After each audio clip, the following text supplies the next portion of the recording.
नमस्कार दोस्तों, स्वागत है आपका आज के मुख्य समाचार में, जिसमें सबसे पहली और बड़ी खबर में आपको बताएंगे कि कांग्रेस का दावा, राहुल गांधी की भारत जोड़ो यात्रा के साथ यूपी में जुड़ेंगे लाखों लोग। दूसरी ब्रेकिंग न्यूज में जिक्र होगा, कांग्रेस भी 2024 की चुनावी जंग के लिए हुई सक्रिय, रणनीति बनाने के लिए बनाएगी अलग समिति, बिहार कांग्रेस का बड़ा दावा। तीसरी ब्रेकिंग न्यूज में आपको बताएंगे कि जाते जाते बुरी खबर दे गया 2022, बेरोजगारी के आंकड़े ने चौंकाया, 16 महीने में सबसे ज्यादा।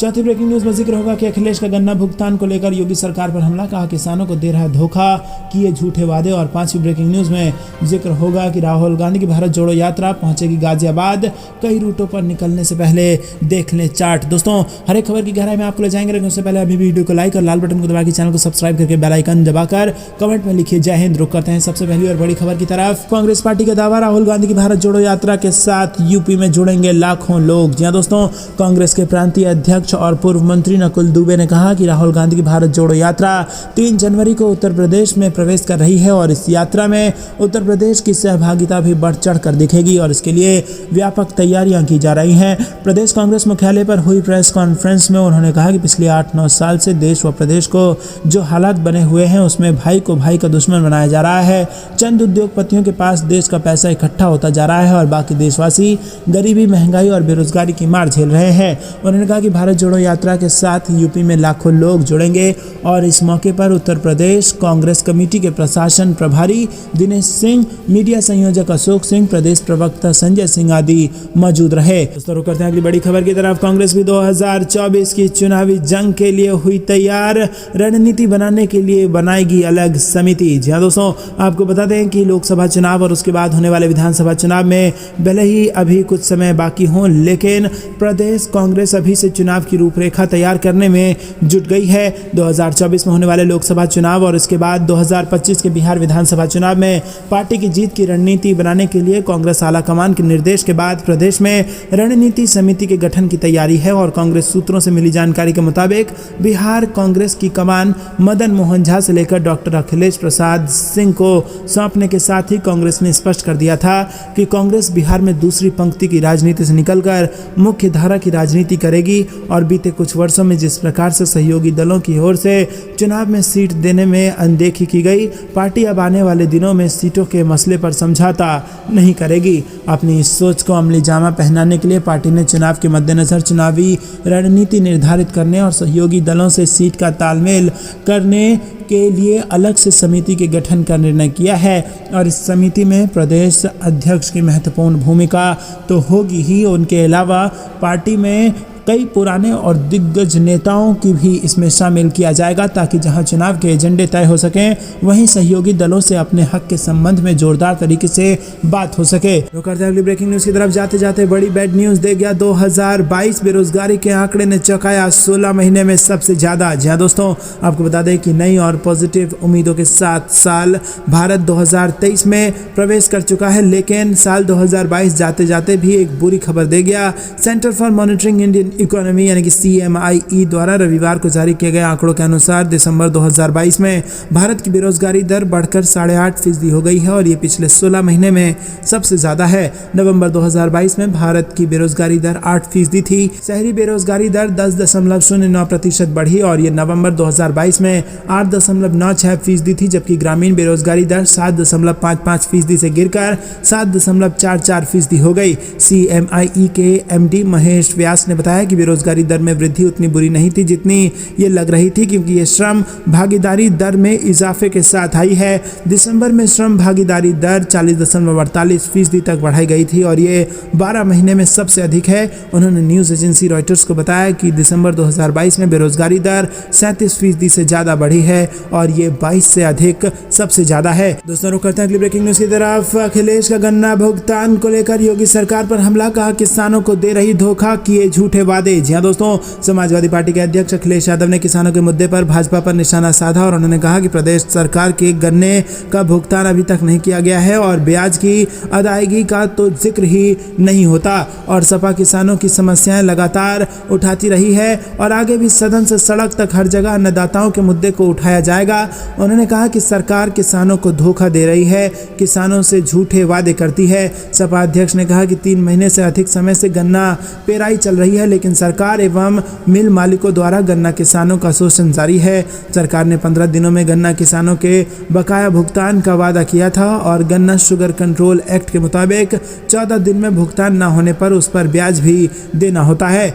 रुक करते हैं अगली ब्रेकिंग न्यूज की तरफ। राहुल गांधी की भारत जोड़ो यात्रा पहुंचेगी गाजियाबाद, कई रूटों से निकलने से पहले देख ले ये चार्ट। जी हां दोस्तों, आपको बता दें कि उत्तर प्रदेश में मंगलवार से कांग्रेस की भारत जोड़ो यात्रा की शुरुआत हो रही है और कांग्रेस के पूर्व अध्यक्ष और सांसद राहुल गांधी की भारत जोड़ो यात्रा 3 जनवरी को गाजियाबाद में पहुंचेगी और इसे लेकर गाजियाबाद में कांग्रेस के नेता तैयारी में लगे हुए हैं। वहीं इस यात्रा के दौरान ट्रैफिक को लेकर दिक्कत ना हो, इसके लिए पुलिस की तरफ से भी डाइवर्जन प्लान को जारी किया गया है। वहीं एडीसीपी ट्रैफिक रामानंद कुशवाहा ने बताया कि इस यात्रा के दौरान शहर में कहीं जाम न लगे, इसके लिए पहले ही टीम के साथ पूरे रूट को चेक कर लिया गया है। 3 जनवरी की सुबह 10 बजे से शाम 6 बजे तक डाइवर्जन रखा जाएगा। वहीं जरूरत के हिसाब से समय में बदलाव भी हो सकता है और इस दौरान पुलिस की टीम रूट पर तैनात रहेगी। वहीं सोशल मीडिया पर भी रूट के बारे में जानकारी को अपडेट किया जाएगा। दिक्कत होने पर लोग हेल्पलाइन नंबर पर कॉल कर सकते हैं। दोस्तों, हेल्पलाइन नंबर है 9643322904 और इस दौरान सुरक्षा के लिए 500 से ज्यादा पुलिसकर्मियों को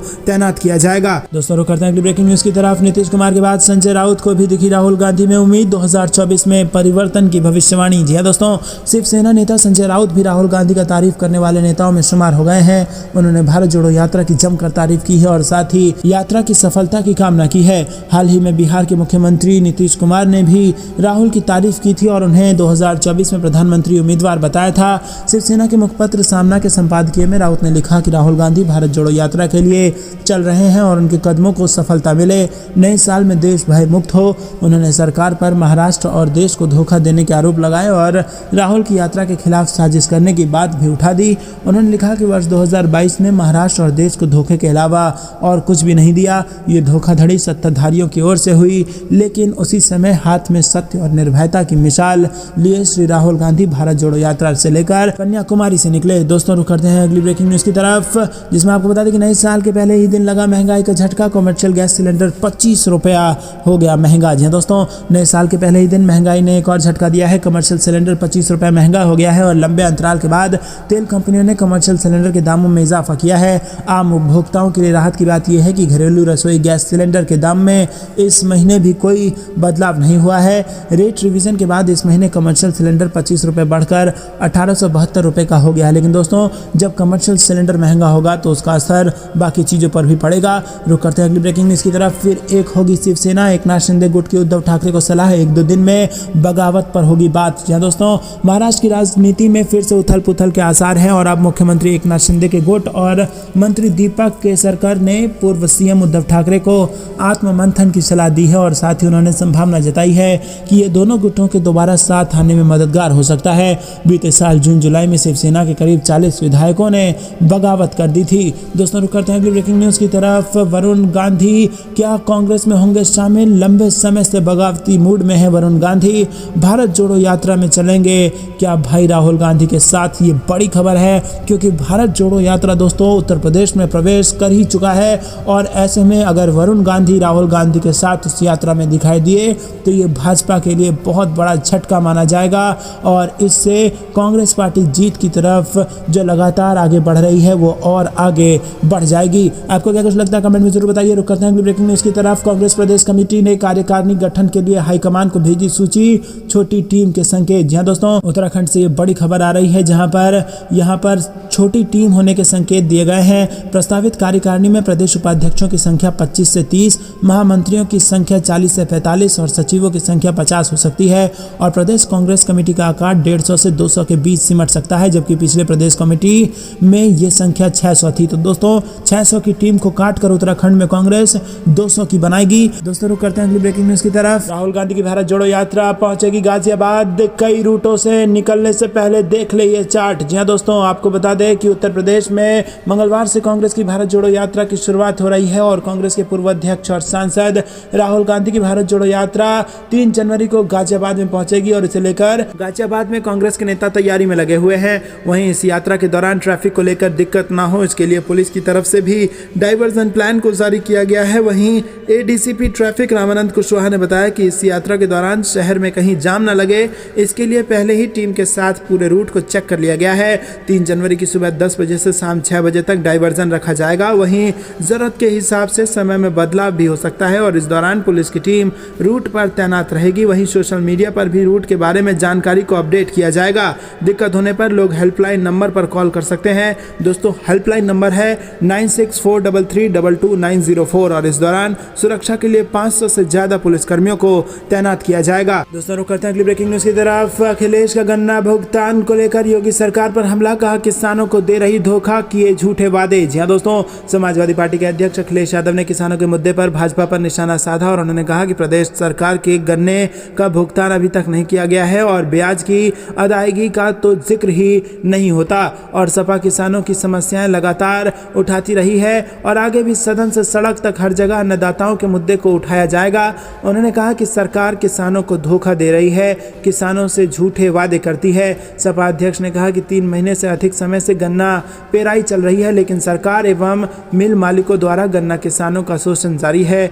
सरकार ने 15 दिनों में गन्ना किसानों के बकाया भुगतान का वादा किया था और गन्ना शुगर कंट्रोल एक्ट के मुताबिक 14 दिन में भुगतान न होने पर उस पर ब्याज भी देना होता है। तो करते हैं अगली ब्रेकिंग न्यूज की तरफ। जाते जाते बड़ी बैड न्यूज दे गया 2022 बेरोजगारी के आंकड़े ने चौंकाया 16 महीने में सबसे ज्यादा। जी हां दोस्तों, आपको बता दें कि नई और पॉजिटिव उम्मीदों के साथ साल भारत 2023 में प्रवेश कर चुका है, लेकिन साल 2022 जाते जाते भी एक बुरी खबर दे गया। Centre for monitoring Indian economy यानी कि CMIE द्वारा रविवार को जारी किए गए आंकड़ों के अनुसार दिसंबर 2022 में भारत की बेरोजगारी दर बढ़कर 8.5% हो गई है और ये पिछले 16 महीने में सबसे ज्यादा है। नवंबर 2022 में भारत की बेरोजगारी दर 8% थी। शहरी बेरोजगारी दर 10.09% बढ़ी और ये नवंबर 2022 में 8.96% थी, जबकि ग्रामीण बेरोजगारी दर 7.55% से गिरकर 7.44% हो गई। CMIE के MD महेश व्यास ने बताया कि बेरोजगारी दर में वृद्धि उतनी बुरी नहीं थी जितनी ये लग रही थी, क्योंकि ये श्रम भागीदारी दर में इजाफे के साथ आई है। दिसंबर में श्रम भागीदारी दर 40.48% तक बढ़ाई गई थी और ये 12 महीने में सबसे अधिक है। उन्होंने न्यूज एजेंसी रॉयटर्स को बताया कि दिसंबर 2022 में बेरोजगारी दर 37% से ज्यादा बढ़ी है और ये 22 से अधिक सबसे ज्यादा है। दोस्तों, रुक करते हैं अगली बड़ी खबर की तरफ। कांग्रेस भी 2024 की चुनावी जंग के लिए हुई तैयार, रणनीति बनाने के लिए बनाएगी अलग समिति। जी हां दोस्तों,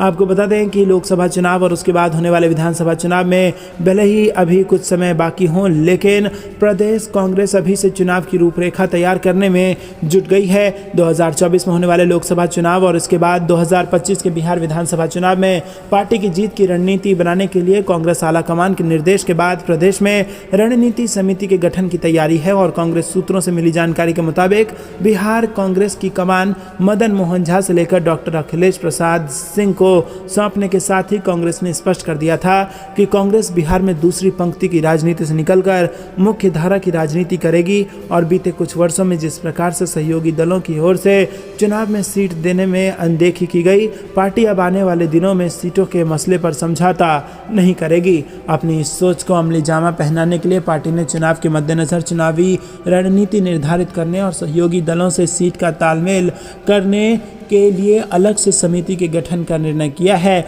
और इस समिति में प्रदेश अध्यक्ष की महत्वपूर्ण भूमिका तो होगी ही, उनके अलावा पार्टी में कई पुराने और दिग्गज नेताओं की भी इसमें शामिल किया जाएगा ताकि जहां चुनाव के एजेंडे तय हो सकें वहीं सहयोगी दलों से अपने हक के संबंध में जोरदार तरीके से बात हो सके। तो करते हैं अगली ब्रेकिंग न्यूज की तरफ। कांग्रेस पार्टी का दावा, राहुल गांधी की भारत जोड़ो यात्रा के साथ यूपी में जुड़ेंगे लाखों लोग। जी हां दोस्तों, कांग्रेस के प्रांतीय अध्यक्ष और पूर्व मंत्री नकुल दुबे ने कहा कि राहुल गांधी की भारत जोड़ो यात्रा 3 जनवरी को उत्तर प्रदेश में प्रवेश कर रही है और इस यात्रा में उत्तर प्रदेश की सहभागिता भी बढ़ चढ़ कर दिखेगी और इसके लिए व्यापक तैयारियां की जा रही हैं। प्रदेश कांग्रेस मुख्यालय पर हुई प्रेस कॉन्फ्रेंस में उन्होंने कहा कि पिछले 8-9 साल से देश व प्रदेश को जो हालात बने हुए हैं उसमें भाई को भाई का दुश्मन बनाया जा रहा है। चंद उद्योगपतियों के पास देश का पैसा इकट्ठा होता जा रहा है और बाकी देशवासी गरीबी, महंगाई और बेरोजगारी की मार झेल रहे हैं। उन्होंने कहा कि भारत जोड़ो यात्रा के साथ यूपी में लाखों लोग जुड़ेंगे और इस मौके पर उत्तर प्रदेश कांग्रेस कमेटी के प्रशासन प्रभारी दिनेश सिंह, मीडिया संयोजक अशोक सिंह, प्रदेश प्रवक्ता संजय सिंह आदि गांधी मौजूद रहे। दोस्तों रुक करते हैं अगली ब्रेकिंग न्यूज की तरफ। नीतीश कुमार के बाद संजय राउत को भी दिखी राहुल गांधी में उम्मीद, 2024 में परिवर्तन की भविष्यवाणी। जी हां दोस्तों, शिवसेना नेता संजय राउत भी राहुल गांधी का तारीफ करने वाले नेताओं में शुमार हो गए हैं। उन्होंने भारत जोड़ो यात्रा की जमकर तारीफ की है और साथ ही यात्रा की सफलता की कामना की है। हाल ही में बिहार के मुख्यमंत्री नीतीश कुमार ने भी राहुल की तारीफ की थी और उन्हें 2024 में प्रधानमंत्री उम्मीदवार बताया था। शिवसेना के मुखपत्र सामना के संपादकीय में राउत ने लिखा कि राहुल गांधी भारत जोड़ो यात्रा के लिए चल रहे हैं और उनके कदमों को सफलता मिले, नए साल में देश भय मुक्त हो। उन्होंने सरकार पर महाराष्ट्र और देश को धोखा देने के आरोप लगाए और राहुल की यात्रा के खिलाफ साजिश करने की बात भी उठा दी। उन्होंने लिखा कि वर्ष 2022 ने महाराष्ट्र और देश को धोखे के अलावा और कुछ भी नहीं दिया। ये धोखाधड़ी सत्ताधारियों की ओर से हुई, लेकिन उसी समय हाथ में सत्य और निर्भयता की मिसाल लिए श्री राहुल गांधी भारत जोड़ो यात्रा से लेकर कन्याकुमारी से निकले। दोस्तों रुक करते हैं अगली ब्रेकिंग न्यूज की तरफ, जिसमें आपको बता दें कि नए साल के पहले ही दिन लगा महंगाई का झटका। कमर्शियल गैस सिलेंडर 25 रुपया हो गया महंगा। जी दोस्तों, नए साल के पहले ही दिन महंगाई ने एक और झटका दिया है। कमर्शियल सिलेंडर 25 रुपये महंगा हो गया है और लंबे अंतराल के बाद तेल कंपनियों ने कमर्शियल सिलेंडर के दामों में इजाफा किया है। आम उपभोक्ताओं के लिए राहत की बात यह है कि घरेलू रसोई गैस सिलेंडर के दाम में इस महीने भी कोई बदलाव नहीं हुआ है। रेट रिवीजन के बाद इस महीने कमर्शियल सिलेंडर 25 रुपये बढ़कर 1872 रुपये का हो गया है। लेकिन दोस्तों, जब कमर्शियल सिलेंडर महंगा होगा तो उसका असर बाकी चीज़ों पर भी पड़ेगा। रुक करते हैं अगली ब्रेकिंग न्यूज़ की तरफ। फिर एक होगी शिवसेना, एकनाथ शिंदे गुट की उद्धव ठाकरे को सलाह, 1-2 दिन में बगावत पर होगी बात। जी दोस्तों, महाराष्ट्र की राजनीति में फिर से उथल पुथल के आसार हैं और अब मुख्यमंत्री एकनाथ शिंदे के गुट और मंत्री दीपक केसरकर ने पूर्व सीएम उद्धव ठाकरे को आत्ममंथन की सलाह दी है और साथ ही उन्होंने संभावना जताई है कि ये दोनों गुटों के दोबारा साथ आने में मददगार हो सकता है। बीते साल जून जुलाई में शिवसेना के करीब 40 विधायकों ने बगावत कर दी थी। दोस्तों रुक करते हैं अगली ब्रेकिंग न्यूज़ की तरफ। वरुण गांधी क्या कांग्रेस में होंगे शामिल? लंबे समय से बगावती मूड में है वरुण गांधी, भारत जोड़ो यात्रा में चलेंगे क्या भाई राहुल गांधी के साथ? ये बड़ी खबर है क्योंकि भारत जोड़ो यात्रा दोस्तों उत्तर प्रदेश में प्रवेश कर ही चुका है और ऐसे में अगर वरुण गांधी राहुल गांधी के साथ उस यात्रा में दिखाई दिए तो ये भाजपा के लिए बहुत बड़ा झटका माना जाएगा और इससे कांग्रेस पार्टी जीत की तरफ जो लगातार आगे बढ़ रही है वो और आगे बढ़ जाएगी। आपको क्या कुछ लगता है कमेंट में जरूर बताइए। रुक करते हैं अगली ब्रेकिंग न्यूज़ की तरफ। कांग्रेस प्रदेश कमेटी ने कार्यकारिणी गठन के लिए हाईकमान को भेजी सूची, छोटी टीम के संकेत। जी हाँ दोस्तों, उत्तराखंड से ये बड़ी खबर आ रही है जहां पर यहाँ पर छोटी टीम होने के संकेत दिए गए हैं। प्रस्तावित कार्यकारिणी में प्रदेश उपाध्यक्षों की संख्या 25 से 30, महामंत्रियों की संख्या 40 से 45 और सचिवों की संख्या 50 हो सकती है और प्रदेश कांग्रेस कमेटी का आकार 150 से 200 के बीच सिमट सकता है, जबकि पिछले प्रदेश कमेटी में ये संख्या 600 थी। तो दोस्तों 600 की टीम को काटकर उत्तराखंड में कांग्रेस 200 की बनाएगी। दोस्तों रुक करते हैं अगली ब्रेकिंग न्यूज़ की तरफ। बढ़ रहा है कांग्रेस का जनाधार, प्रदेश अध्यक्ष खाबरी बोले नगर निकाय चुनाव में बीजेपी टेक देगी अपने घुटने। जी हाँ दोस्तों, आपको बता दें कि उत्तर प्रदेश कांग्रेस कमेटी के अध्यक्ष बृजलाल खाबरी ने कहा कि राज्य में कांग्रेस का जनाधार बड़ी तेजी से बढ़ रहा है। पार्टी ने पिछले 2.5 साल में ही काफ़ी ग्रोथ किया है और आने वाले 6 महीने में हमारी पार्टी यूपी में हर जगह दिखेगी। बृजलाल खाबरी ने कहा कि प्रदेश कमेटी की नई टीम तैयार करने में अब बहुत समय नहीं लगेगा। टीम बनाने की प्रक्रिया बहुत पहले से चल रही है। बीच में निकाय चुनाव की प्रक्रिया शुरू हो गई और इस कारण टीम नहीं आ सकी। चुनाव आगे बढ़ेंगे तो भारत जोड़ो यात्रा के बाद हम टीम घोषित कर देंगे। नगर निकाय के चुनाव को लेकर कांग्रेस की तैयारी के सवाल पर प्रदेश कांग्रेस अध्यक्ष ने कहा कि हमारी इतनी बड़ी तैयारी है कि बीजेपी घुटने के बल बैठ जाएगी। कांग्रेस पूरी दमदारी के साथ निकाय चुनाव लड़ेगी और नगर निगम और पालिका में अव्वल दिखाई देगी। दोस्तों रुक करते हैं अगली ब्रेकिंग न्यूज की तरफ। नए साल का पहला गिफ्ट एलपीजी सिलेंडर की कीमत बढ़ने पर कांग्रेस ने ली चुटकी, कहा अभी तो ये शुरुआत है। जी हाँ दोस्तों, नए साल 2023 की शुरुआत हो चुकी है। साल के पहले दिन आम आदमी को महंगाई का झटका लगा है। एलपीजी सिलेंडर के दाम बढ़ गए हैं, जिसके बाद गैस सिलेंडर की कीमत 25 रुपए तक बढ़ गई है। एक और जहां घरेलू सिलेंडर की कीमत में बदलाव नहीं हुआ है तो वहीं कमर्शियल सिलेंडर के लिए लोगों को 25 रुपए ज़्यादा खर्च करने होंगे। साल के पहले दिन गैस सिलेंडर की बढ़ती कीमतों पर कांग्रेस कांग्रेस ने केंद्र सरकार को निशाना बनाते हुए चुटकी ली है। कांग्रेस ने अपने ट्विटर हैंडल पर ट्वीट करते हुए लिखा कि नए साल का पहला गिफ्ट कमर्शियल गैस सिलेंडर 25 रुपया महंगा हो गया है। अभी तो ये शुरुआत है, नए साल की बधाई। दोस्तों रुक करते हैं अगली ब्रेकिंग न्यूज की तरफ। सुधर जा वरना थाने को आग लगा दूंगा। बंगाल में बीजेपी विधायक ने पुलिस वालों को दी धमकी, जिसके बाद उठ गया ये विवाद। जी हाँ दोस्तों, पश्चिम बंगाल के भारतीय जनता पार्टी विधायक स्वप्न मजूमदार विवादों में फंस गए हैं। उन्होंने थाने में पहुंचकर पुलिस वालों को धमकी दी। वहीं बनगांव दक्षिण विधानसभा क्षेत्र में एक पुलिस थाने को उन्होंने जला देने की धमकी दी है और उनकी ये धमकी वायरल हो रही है। उन्होंने पुलिस वालों से कहा है कि अपना रवैया नहीं बदला तो वो थाने में आग लगा देंगे। स्वप्न मजूमदार उत्तर 24 परगना जिले के अशोकनगर इलाके में एक रैली में पार्टी कार्यकर्ताओं को संबोधित कर रहे थे। मजूमदार ने आरोप लगाया कि स्थानीय पुलिस थाना के प्रभारी निरीक्षक और प्रभारी अधिकारी बीजेपी कार्यकर्ताओं को प्रताड़ित कर रहे हैं। बीजेपी कार्यकर्ताओं को गिरफ्तार किया जा रहा है। उन्होंने आरोप लगाया कि पुलिस वाले इलाके में तृणमूल कांग्रेस के कार्यकर्ताओं को गैर कानूनी गतिविधि की अनुमति दे रहे हैं।